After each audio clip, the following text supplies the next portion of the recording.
ये एफआईआर है और ये एफआईआर मेरे ट्विटर हैंडल पे आपको मैंने सार्वजनिक कर रखी है। ये एफआईआर स्वयं पुलिस ने करवाई थी, क्योंकि मैं पुलिस की सुरक्षा में गई। एसपी ने मुझे कहा आप एफआईआर करवाइए।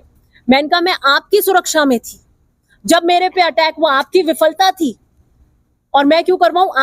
आपके रहते आपके बीच में आगे पीछे एसएचओ था और क्राइम घटित हो गया, तो आप कराइए। तो स्व संज्ञान लेके इन्होंने करवाई। अब पुलिस को तो मैं कह नहीं सकती हूँ ना कि मैं कहूं जैसे एफआईआर लिखो। मैं करवाती तो मैं मेरे हिसाब से लिखवाती। तो ये भोपालगढ़ के एसएचओ ने एफआईआर लिखवाई।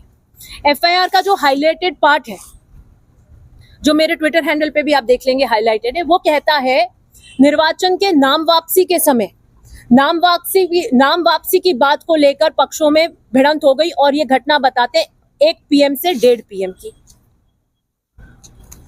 ये अधिकृत टाइम टेबल है कोऑपरेटिव चुनाव का, जो कोऑपरेटिव विभाग से होता है।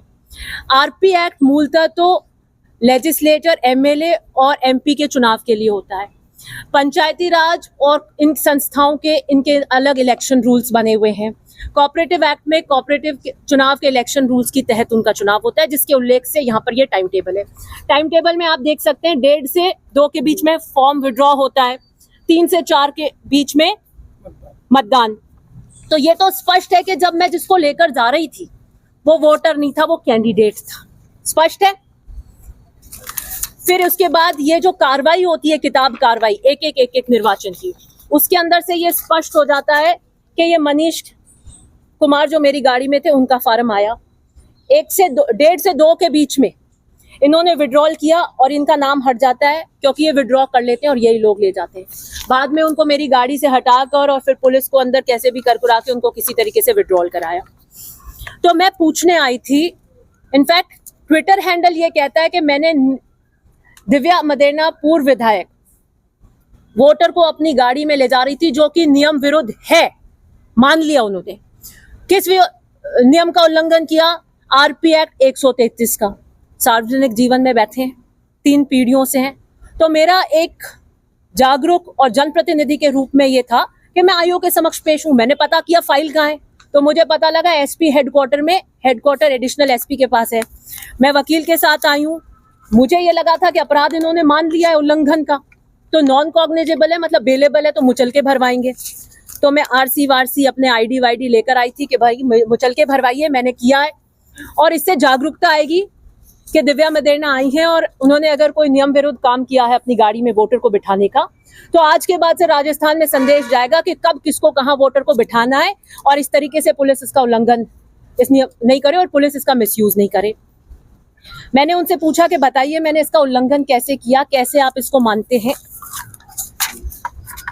एसपी जो कि आयो हैं, उन्होंने ये कहा कि हम इसको आज की तारीख में उल्लंघन नहीं मानते हैं और ये केस अभी अंडर इन्वेस्टिगेशन है। क्योंकि ये कहता है, मैं आपको पढ़ के सुना देती हूँ, दोनों है मेरे पास, हिंदी और अंग्रेजी। जो ट्वीट किया गया है 133, if any person illegally hires और procures any vehicle for the free conveyance of any elector other than the candidate himself, member of his family or his agent to and from any polling station commits an offence. Section 133 के अंदर non cognizable 3 months की imprisonment और fine. अब मैं आपको आम लोगों तक ये बात पहुंच सके, इसका हिंदी वर्जन पढ़ के सुनाती हूँ। यदि कोई व्यक्ति स्वयं उम्मीदवार, उसके परिवार के सदस्य, उसके एजेंट के अलावा किसी अन्य निर्वाचक को किसी मतदान केंद्र तक या वहां से आने जाने के लिए अवैध रूप से कोई वाहन किराए कर ले जाता है या खरीदता है, तो वो अपराध है। तो मैंने इनसे पूछा कि पहले आप मुझे बताइए कि मैंने ये अपराध कैसे किया है। कोई व्यक्ति की श्रेणी में तो मैंने लिख दिया दिव्या मदेरणा, लेकिन वोटर कौन है यहाँ पर? मैं जिसको ले जा रही थी वो उम्मीदवार है। वो तो 1:30 बजे से जो घटना हुई 1 और 1:30 में, वो तो उस वक्त उम्मीदवार था। मतदान होगा कि नहीं होगा, निर्विरोध हो जाएगा, इसके ऊपर तो खुला ही नहीं था जब तक वो चस्पा नहीं होते। तो जब ये प्रकरण हुआ उस वक्त तो मेरी गाड़ी में उम्मीदवार था। बहरहाल मैंने इनको कहा कि आप मेरा ज्ञानवर्धन कीजिए, क्योंकि ये इतना बड़ा राजस्थान में अब सब इसके ऊपर निगाहें टिकी हैं कि मान लीजिए अगर मैं वोटर को ले जा रही हूं और ले जाऊं कभी, तो क्या होने वाला है? अगर मैं किसी वोटर को अपनी गाड़ी में बिठा कर ले जाती हूँ तो साबित होना चाहिए कि मैं अवैध रूप से कोई वाहन किराए कर या खरीद कर ले जा रही हूं तो अपराध है। अगर जानबूझकर बदले की राजनीति से करते भी हैं तो अवैध रूप से मैंने कोई गाड़ी किराया करके वोटर ले जा रही हूं, ये कैसे प्रूव करेंगे? नहीं कर सकते हैं। आज तक अभी तक मुझे तो कोई मिला नहीं है जिसने जवाब दिया। मैं आरटीआई लगाऊंगी डीजी ऑफिस में जाकर के। राजस्थान के अंदर पुलिस ने इस प्रकरण 133 के अंदर किसी वायलेशन में किसी को माना है कि नहीं माना? बात खत्म हो गई कि अभी तक मुझे इसमें पाया नहीं गया है। कोऑपरेटिव के ये रूल्स मंगा रहे हैं और देखेंगे कि इसमें होगा कि नहीं। अब बात आ जाती है ट्विटर हैंडल की। जोधपुर ग्रामीण के सबसे बड़े अधिकारी हैं एसपी धर्मेंद्र यादव। जोधपुर ग्रामीण ट्विटर हैंडल किसी के व्यक्तिगत ट्विटर हैंडल नहीं है, जोधपुर ग्रामीण पुलिस का अधिकृत हैंडल है, अर्थात सबसे सर्वोच्च अधिकारी एसपी हैं। तो ये एसपी का वक्तव्य है।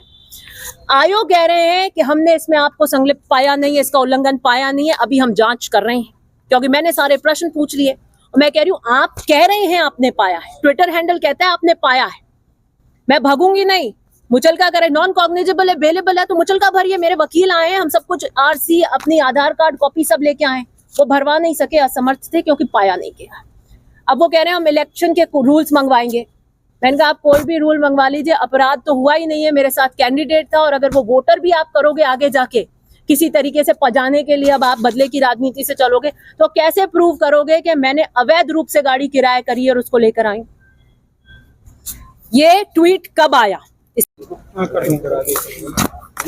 थोड़ा सा जी बताएं। आज आप पूछे हैं क्या बयान दर्ज हुए के बाद? आप सबको पता है कि करीबन 1 साल पहले भोपालगढ़ में कोऑपरेटिव चुनाव के, मार्केटिंग के चुनाव के अध्यक्ष और उपाध्यक्ष का जब चुनाव था तो मेरी गाड़ी के ऊपर पुलिस की सुरक्षा, जो कि स्वयं धर्मेंद्र यादव यही एसपी हैं, इन्होंने मुझे प्रदान करी थी, उसमें मेरे पे जानलेवा हमला हुआ था जिसके वीडियोस वायरल हुए थे।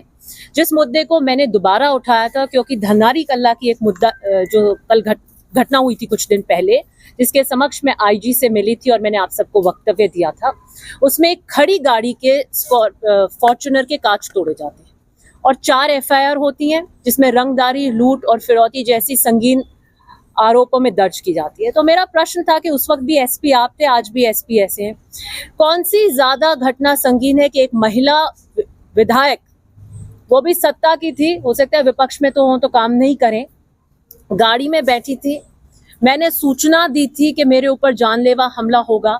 एक व्यक्ति है मनीष खदार जिनका विड्रॉल कराना है, 2 सड़कें बंद हो चुकी हैं, 20-20 गाड़ियां खड़ी हैं, मुझे इनपुट है, मुझे पूरी उसके अंदर पूरी रपट रोज नामचा वगैरह डले हुए हैं, पूरा मुझे आगे पीछे सुरक्षा दी जाती है। उस कैंडिडेट का हमें विड्रॉल कराना होता है और हमारे पे अटैक हो जाता है। एक खड़ी गाड़ी के कांच तोड़ना संगीन है या एक किसी महिला का गाड़ी में बैठकर चौतरफा लाठियों से ठुकना, उसमें एक भी अरेस्ट नहीं होना ज्यादा संगीन क्या था? उसके ऊपर जोधपुर ग्रामीण पुलिस ने अपने अधिकृत हैंडल से एक ट्वीट किया और उस ट्वीट में लिखा कि वो जो कोऑपरेटिव चुनाव की घटना हुई थी, दिव्या मदेरना अपनी एक गाड़ी में अपने एक वोटर को लेकर जा रही थी जो कि नियम विरुद्ध है और इसलिए ये घटना हुई और इसमें कार्रवाई जारी है। ये फाइल आपको ध्यान होगा, मैंने मुद्दा उठाया था कि यहाँ से पहले सिरोही ट्रांसफर कर दी गई थी और कोई अरेस्ट नहीं हुई। जब जोधपुर ग्रामीण का अधिकृत हैंडल ये कहता है कार्रवाई जारी है तो इसका मतलब उनके अधीन है। उसके बाद जब मैंने उस ट्वीट को रीट्वीट करते हुए ये पूछा कि कौन सी नियमावली है, कौन सा एक मैनुअल है जिसमें मैंने अपराध पाया जाता है, आप उसको अपराध की श्रेणी में मानेंगे कि वोटर या कोई मेरे साथ जा रहा है और मेरी गाड़ी में बैठ के जा रहा है तो मैंने अपराध किया है या उल्लंघन किया है किसी नियम का। तो उन्होंने आरपी एक्ट सेक्शन 133 का उल्लेख किया ट्वीट के ऊपर। मैंने उस पर फिर 2 दिन प्रश्न पूछे और साफ सूंघ गया। मैंने पुलिस हेल्प डेस्क राजस्थान को भी पूछा और इनको भी पूछा कि आपने आज तक, अभी आपने एमपी के चुनाव कराए, यही एसपी थे, आपने 2023 के एमएलए के चुनाव कराए, यही एसपी हैं, कितने 123 के मामले आपके सामने आए जिसका उल्लंघन किया हो, उसमें आपने कितनों पे कार्रवाई करी? कोई जवाब नहीं आया। फिर मैंने राजस्थान पुलिस को भी किया है कि अभी एमपी के चुनाव हुए, पहले फेज में 19 अप्रैल को और दूसरे फेज में 26 अप्रैल को। 133 के नियम के किसी की गाड़ी में अगर वोटर बैठकर जा रहा है तो वो नियम विरुद्ध है। ऐसे कितने मामले पूरे राजस्थान में आए हैं? क्योंकि ये मामला मेरे पे आया है, मैं एक जनप्रतिनिधि हूँ, एक प्रश्न चिन्ह आम व्यक्ति में आ गया कि भैया हम किसकी गाड़ी में बैठ के जाएं। आप में से किसी ने मुझे फोन किया, मैंने कहा इंटरव्यू तो मेरा ले लेना, लेकिन अगली बार वोट देने जाओ ना तो ध्यान से जाना किसकी गाड़ी में बैठ के जा रहे हो। पुलिस ने ऐसे हाथ हिलाया, जब देनी अंदर कर देगी, 3 महीने की सजा है इसके अंदर। अब ये तय करेंगे हम किसकी गाड़ी में बैठ के जा रहे हैं।